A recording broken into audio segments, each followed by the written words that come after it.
Hello दोस्तों। हम लोग आज बात करेंगे यूपीपीसीएस टेस्ट सीरीज़ के लिए। और इसके लिए हम लोग आज पहले एक कोटेशन से शुरू करते हैं। जैसे कि कहा जाता है कि कुछ भी करने के लिए आदमी को पहले पूरी तरीके से तैयार होने की ज़रूरत है। तो इसी के संदर्भ में एक कोटेशन है कि कामयाबी के दरवाजे उन्हीं के लिए खुलते हैं जो उन्हें खटखटाने की ताकत रखते हैं। ठीक है, इस कोटेशन से हम लोगों को बस इतना ध्यान रखना है कि इसके माध्यम से हम लोगों को अपनी ऊर्जा को हमेशा बनाए रखना है और अपने लक्ष्य की तरफ हमेशा प्रयासरत रहना है। ठीक है, आइए अब वीडियो को हम लोग शुरुआत करते हैं। जैसे यहाँ पे ये बाइलिंगुअल है, इंग्लिश और हिंदी दोनों में। ढे आईएएस का टेस्ट पेपर है। ठीक है, तो इसको हम लोग हिंदी में करते हैं, फिर कभी इंग्लिश में भी कर लेंगे। जैसे पहला क्वेश्चन है कि दो सूची दे रखी हैं जिसमें एक प्राचीन रचनाएं दे रखी हैं और उनके रचनाकार दे रखे हैं। ठीक है, तो इनको हम लोगों को मैच कराना है, मिलाना है। तो इसके लिए हम लोगों को अब क्या करना पड़ेगा, आप भी क्वेश्चन देख लीजिए। जैसे पहला इन्होंने दे रखा है अष्टाध्यायी। ठीक है, अष्टाध्यायी दे रखा है पहला। एक मिनट रुक जाइए। हाँ, पहले पे अष्टाध्यायी है और दूसरे नंबर पर महाभाष्य है, तीसरे पर प्रबंध चिंतामणि है, चौथे पर परिशिष्ट पर्व है। ठीक है, और जिसे रचनाकार जिनसे मैच कराना है, पहले पे हेमचंद्र हैं, दूसरे पर मेरुतुंग पाणिनि है, तीसरे पर पतंजलि है। ठीक है, तो इसका जो करेक्ट आंसर होगा अभी हम मैच करा देते हैं। ठीक है, तो इसका जो करेक्ट आंसर हो जाएगा आपका ए का जो हो जाएगा 3, क्योंकि सबको पता है इसका जो हो जाएगा ए का 3 हो जाएगा। ठीक है, सबको पता है कि ए का क्या हो जाएगा, 3 हो जाएगा। बी का क्या हो जाएगा, महाभाष्य पतंजलि ने लिखा है। ठीक है, बी का 4 हो जाएगा। और जो सी का है वो 2 हो जाएगा। प्रबंध चिंतामणि का मेरुतुंग हो जाएंगे और परिशिष्ट पर्व क्या हो जाएगा, हेमचंद्र हो जाएंगे। ठीक है, तो इसके हिसाब से करेक्ट आंसर क्या हो जाएगा, ए हो जाएगा। ठीक, अब आगे बढ़ते हैं। दूसरा क्वेश्चन है, किन कथनों पे हमें विचार करना है। ठीक है, कि इनमें कौन से कथन असत्य हैं। हमेशा एक चीज़ का ध्यान रखना कि जब भी क्वेश्चन में ऐसे पूछे तो हमें ऐसे चीज़ों को सर्कल कर लेना चाहिए कि इसमें सत्य पूछा है कि असत्य पूछा है। ठीक है, चलिए ठीक है, अब देखते हैं। पहला स्टेटमेंट बोल रहा है कि सातवाहन राजाओं के नाम मात्र प्रधान हैं, लेकिन राज सिंहासन का उत्तराधिकारी पुत्र ही होता था। ठीक है, ये बात एकदम सही है। ठीक है, फिर दूसरा कह रहा है कि सामंतवाद का प्रथम लक्षण सातवाहन काल से ही दिखाई पड़ता है। ठीक है, तो देखा जाएगा तो ये दोनों ऑप्शंस क्या हैं, एकदम करेक्ट हैं। ठीक है, ऑप्शन ए और ए दोनों ऑप्शन करेक्ट हैं। ठीक है, तो जब दोनों ऑप्शन करेक्ट हो गए तो इसमें पूछा क्या है, हमें असत्य पूछा है। ठीक है, असत्य पूछा है, तो अब इसके हिसाब से ऑप्शन क्या हो जाएगा हम लोगों का, डी वाला ऑप्शन हो जाएगा। ठीक, ऑप्शन नंबर डी, क्योंकि ये दोनों तो सत्य हैं और इसने पूछा असत्य है, इसलिए इसका ऑप्शन क्या हो जाएगा, डी हो जाएगा। ठीक, अब आगे हम लोग बढ़ते हैं नेक्स्ट क्वेश्चन पे। कविराज कविराज मार्ग नामक कन्नड़ भाषा के एक काव्य ग्रंथ की रचना किस शासक ने की। आप लोग भी सुनते रहिए और कोशिश करते रहिए ऑप्शन पढ़ के। मैं ऑप्शन पढ़ दे रहा हूँ अब इसका। धर्मपाल, दंतिदुर्ग, अमोघवर्ष, कृष्ण देव राय। ठीक है, ये तो काफ़ी फेमस हैं, आप लोगों को इसका आइडिया होगा। ठीक है, तो इसके ऑप्शन क्या हो जाएंगे, कविराज मार्ग नामक कन्नड़ भाषा में जो काव्य ग्रंथ किसने की लिखा था, तो ये लिखा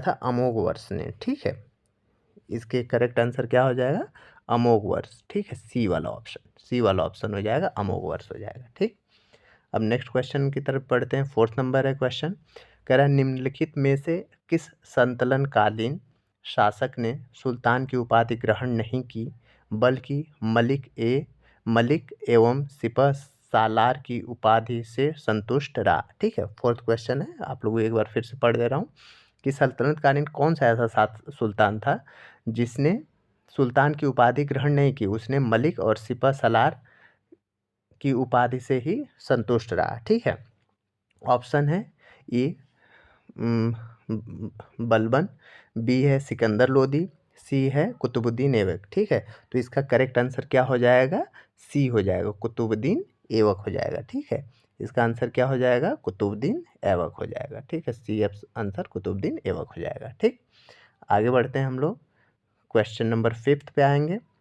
ठीक है, क्वेश्चन नंबर 5 क्या कर रहा है कि निम्न में से किसकी मृत्यु पर पूना के ब्रिटिश रेजिडेंट पार्मर ने कहा था कि इनकी मृत्यु के साथ ही मराठा सरकार का सारा सयानापन और संयम चला गया है। ठीक है, ये किसके लिए बोला गया था, तो पहला ऑप्शन है नाना फडणवीस के लिए बोला गया था, रघुनाथ राव के लिए, या फिर माधव नारायण राव, या फिर फोर्थ ऑप्शन बाजीराव प्रथम के लिए। ठीक है, तो इसका करेक्ट आंसर क्या हो जाएगा, नाना फडणवीस के लिए बोला गया था। ठीक है, ए वाला ऑप्शन हो जाएगा। ठीक है, क्या हो जाएगा इसका आंसर, ए वाला हो जाएगा, नाना फडणवीस। ठीक, फिर हम लोग नेक्स्ट क्वेश्चन सी क्वेश्चन 6 नंबर क्वेश्चन के आते हैं। इसमें कथन और कारण दे रखे हैं। ठीक है, तो उसके बारे में हम लोगों को बात करनी है। पहला कथन दे रखा है कि 1932 टू 34 1932 से 34 ईस्वी में हुए द्वितीय सविनय अवज्ञा आंदोलन में मजदूरों की भागीदारी अपेक्षाकृत कम रही। ठीक है, ये पहला वो हो गया इसका कथन। रीजन क्या दे रहा है कि 1930 से 1936 ईस्वी के मध्य श्रमिक आंदोलन कमजोर पड़ गया था। ठीक है, तो इसका जो करेक्ट आंसर हो जाएगा, देखिए पहला वाला तो एकदम सही कह रहा है। ठीक है, अगर पहले वाले की हम लोग बात करें तो ये वाला स्टेटमेंट सही है कि 1932 से 34 में हुए द्वितीय सविनय अवज्ञा आंदोलन में मजदूरों की भागीदारी अपेक्षाकृत कम रही। ठीक है, और इसका जो रीजन कह रहा है वो भी सही है कि 1930 से 1936 के मध्य श्रमिक आंदोलन कमज़ोर पड़ गए थे। ठीक है, कमज़ोर इसलिए पड़ गए थे क्योंकि उस समय जितने भी एक क्रांतिकारी वो थे उन लोगों को, ज़्यादातर लोगों को जेल में भर दिया गया था। और जब सविनय अवज्ञा आंदोलन उस समय 1930 में शुरू हो गया था तो ज़्यादातर लोग उसमें कंट्रीब्यूट कर रहे थे। ठीक है, तो इसलिए इसका करेक्ट आंसर क्या हो जाएगा, ए वाला हो जाएगा। ठीक, आगे बढ़ते हैं, क्वेश्चन नंबर 7। मध्यकाल में कृष्ण भक्ति को लोकप्रिय बनाने के उद्देश्य से निम्नलिखित में से किसने 8 कवियों के समूह अष्टछाप की स्थापना की। ठीक है, तो इसका ऑप्शन पढ़ लेते हैं, वल्लभाचार्य, चैतन्य महाप्रभु, विट्ठलनाथ, शंकरदेव।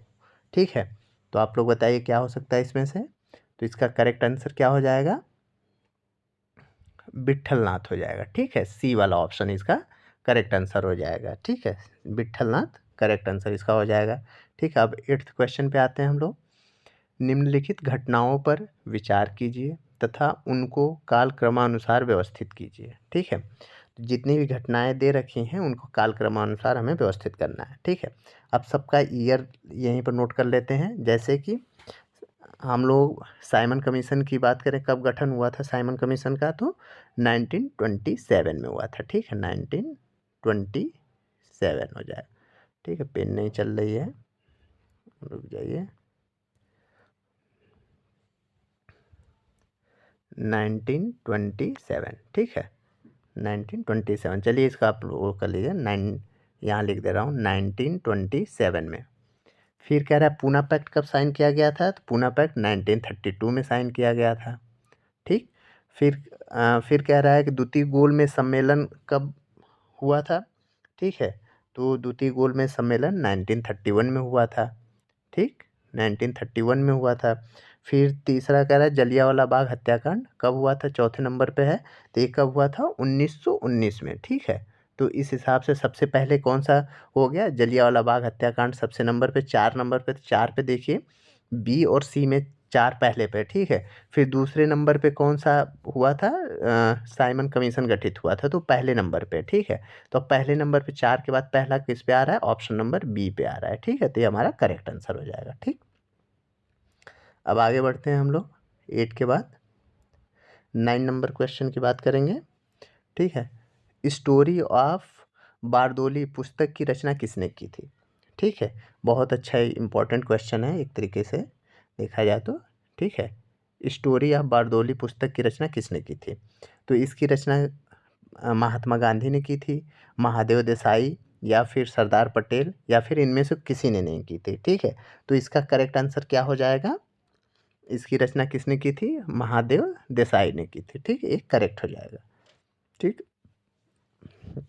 फिर क्वेश्चन नंबर 10, आज हम लोग क्वेश्चन नंबर 20 तक करेंगे। ठीक है, फिर उसके बाद अगले वीडियो में इसको करेंगे। ठीक है, कह रहा है कि उपरोक्त उत्तरकालीन मुगल सम्राटों को काल क्रमानुसार व्यवस्थित करें तथा दिए गए कूट की सहायता से सही उत्तर का चयन करें। ठीक है, अब इन लोगों के जितने यहाँ पे शासक उस समय दे रखे हैं, इनके काल क्रमानुसार ये कब आए, कब इनका पीरियड रहा। ठीक है, तो जैसे हम लोग को जब औरंगजेब की मृत्यु हुई थी 1707 ईस्वी में, तो उस समय जो शासक बना था औरंगजेब के बाद, वो बहादुर शाह प्रथम बना था। ठीक है, फिर उसके बाद में जहानदार शाह बना था। ठीक है, फिर जहानदार शाह बना था, फिर उसके बाद कौन बना था? फर्रुखसियर बना था। फर्रुखसियर के बाद जो बना था मोहम्मद शाह प्रथम, या फिर मोहम्मद शाह रंगीला भी इसको कहते थे। ठीक है, तब उस हिसाब से देखा जाए तो 2 पहले आ जाएगा। ठीक है, 2 वाला ऑप्शन पहले आ जाएगा। 2 किस में है? ए और बी में है। ठीक है, फिर 2 के बाद जहानदार शाह 1 किस में आएगा उसके बाद, यानी ऑप्शन क्या हो जाएगा हमारा? ए वाला हो जाएगा। ठीक, क्वेश्चन नंबर 11 की बात करें तो मुगल भू राजस्व व्यवस्था के बारे में कौन सा सही है? ठीक है, मुगल भू राजस्व व्यवस्था के बारे में कौन सा सही पूछ रहा है? पहला स्टेटमेंट, पहला पॉइंट दे रखा है, राज्य के लिए कृषि उत्पादन का 1/3 राजस्व निर्धारित था। ठीक है, एकदम सही है ये। ठीक है, दूसरा कह रहा है कि 10 साला व्यवस्था औसत उपज तथा औसत कीमतों पर आधारित थी। ये भी सही है, तो इसका करेक्ट आंसर क्या हो जाएगा? सी वाला हो जाएगा। ठीक, आगे बढ़ते हैं क्वेश्चन नंबर 12 पे। गवर्नर जनरल को वीटो की शक्ति किस अधिनियम द्वारा दी गई थी? ठीक है, ये यहाँ पे क्या लिखा है? वीटो लिखा है। ठीक है, ये वीटो लिखा है। वीटो की शक्ति किस अधिनियम के द्वारा दी गई थी? ठीक है, तो ये अधिनियम कौन सा था? ये भारत परिषद अधिनियम 1861। ठीक है, ये क्या है यहाँ पे? 1861 है। ठीक है, वीटो परिषद अधिनियम, अरे भारत परिषद अधिनियम 1861 के तहत दिया गया था। ठीक, ठीक है, अब अगला क्वेश्चन बोलते हैं, नारायण विलास नामक पुस्तक की रचना किसने की थी? ऑप्शन दे रखे हैं, कृष्णदेव राय, देव राय द्वितीय और विरूपाक्ष वेंकट माधव। ठीक है, तो करेक्ट आंसर क्या हो जाएगा इसका? करेक्ट आंसर हो जाएगा विरूपाक्ष। ठीक है, ये जो नारायण विलास पुस्तक के लेखक कौन है? विरूपाक्ष हो जाएंगे। ठीक है, विरूपाक्ष हो जाएंगे। फिर नेक्स्ट क्वेश्चन, सुभाष चंद्र बोस कलकत्ता के मेयर किस वर्ष चुने गए थे? ठीक है, ये भी बहुत इंपॉर्टेंट क्वेश्चन है। तो ये कब चुने गए थे? ऑप्शन दे रखा है 1936, 1921, 1923 या फिर 1925।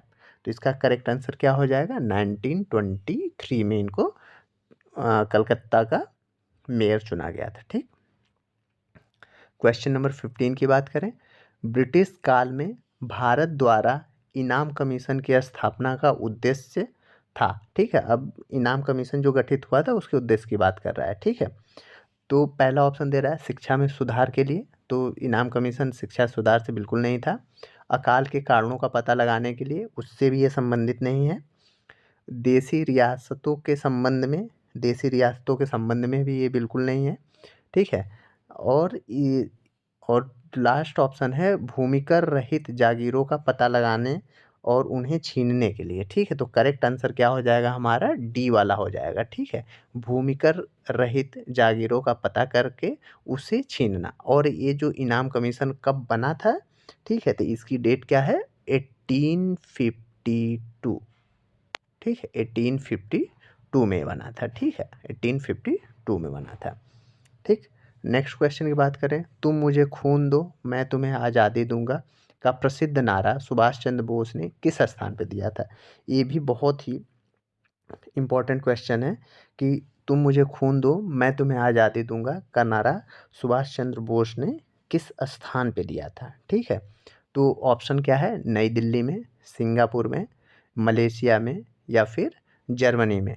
तो ये कहाँ पे दिया था इन्होंने ये नारा? मलेशिया में दिया था। करेक्ट आंसर क्या हो जाएगा? मलेशिया हो जाएगा। ठीक, नेक्स्ट क्वेश्चन की बात करें, निम्नलिखित में से स्वतंत्रता आंदोलन से संबंधित किस पत्र पत्रिकाओं का लेखन मदन मोहन मालवीय द्वारा नहीं किया गया था? ठीक सॉरी, ठीक है, ऑप्शन दे रखा है अभ्युदय, हिंदुस्तान, सोम प्रकाश, इंडिया मिरर। ठीक है, किसके द्वारा पूछ रहा है ये? मदन मोहन मालवीय के द्वारा किसका प्रकाशन नहीं किया गया था? ठीक है, तो नहीं किया गया है। अब इसमें से पूछा किसका किसका प्रकाशन उन्होंने नहीं किया था, तो पहले ये हमें पता है कि उन्होंने अभ्युदय का प्रकाशन किया था, हिंदुस्तान का किया था, उन्होंने सोम प्रकाश और इंडियन मिरर, ठीक है, ये सोम प्रकाश और इंडियन मिरर का प्रकाशन नहीं किया था, तो इसका करेक्ट आंसर क्या हो जाएगा? सी वाला हो जाएगा। ठीक है, और इनके द्वारा एक चीज़ और हम लोग जान लेते हैं कि मदन मोहन मालवीय ने अभ्युदय, हिंदुस्तान के साथ साथ लीडर जो समाचार पत्र था उसका भी इन्होंने प्रकाशन किया था। ठीक है, और जो सोम प्रकाश पत्रिका है इसका प्रकाशन जो किया था ईश्वर चंद्र विद्यासागर जी ने किया था। ठीक है, और जो इंडियन मिरर है इसका प्रकाशन केशव चंद्र सेन ने किया था। ठीक, अब हम लोग अगले क्वेश्चन पे आते हैं। हैदराबाद में स्वतंत्र आसफ जाही वंश की स्थापना किस सूबेदार ने की थी? ठीक है, स्वतंत्र आसफ जाही वंश की स्थापना किस सूबेदार ने की थी? ठीक है, तो पहला ऑप्शन क्या है? सादतुल्ला खां, सआदत खां, चिंकलिक चिंकलिंच लिच खान, अली मोहम्मद खान। ठीक है, तो इसका जो करेक्ट आंसर क्या हो जाएगा? करेक्ट आंसर क्या हो जाएगा इसका? चिंकलिस खान ने हैदराबाद में आसफ जाही वंश की स्थापना की थी। ठीक है, और इसकी स्थापना कब इसने की थी? 1724 में की थी। ठीक है, चिंग्लिस खान ने आसफ जाही वंश की स्थापना हैदराबाद में 1724 में की थी। ठीक है, नेक्स्ट क्वेश्चन की बात करें तो पूछ रहा है कौन सा सुमेलित नहीं है। क्वेश्चन क्या पूछ रहा है? कौन सा सुमेलित नहीं है इसमें से। ठीक है, तो पहला है सिंचाई आयोग, लॉर्ड कर्जन के समय में आया था। ठीक है, एकदम ये सही है। एचिसन आयोग लॉर्ड डफरिन के समय में आया था, ये भी सही है। दुर्भिक्ष आयोग लॉर्ड लिट्टन के समय आया था, ये भी सही है। जो फ्रेजर आयोग है, ठीक है, इसका गलत कौन सा हो जाएगा? कौन सा सुमेलित नहीं है? ये फ्रेजर आयोग हो जाएगा। ठीक है, फ्रेजर आयोग कब आया था? एक कर्जन के समय आया था। ठीक है, कर्जन के समय आया था, और उस कब आया था? 1902 में आया था। ठीक है, 1902 में ये आया था। ठीक है, मैं आशा करता हूँ कि आप लोगों को ये वीडियो पसंद आया होगा, और कोई कमेंट हो किसी तरीके का और आप सुझाव दे सकते हैं तो आप कमेंट बॉक्स में दे सकते हैं। ठीक है, और आज के लिए इतना ही, फिर मिलते हैं नेक्स्ट वीडियो में। नमस्कार।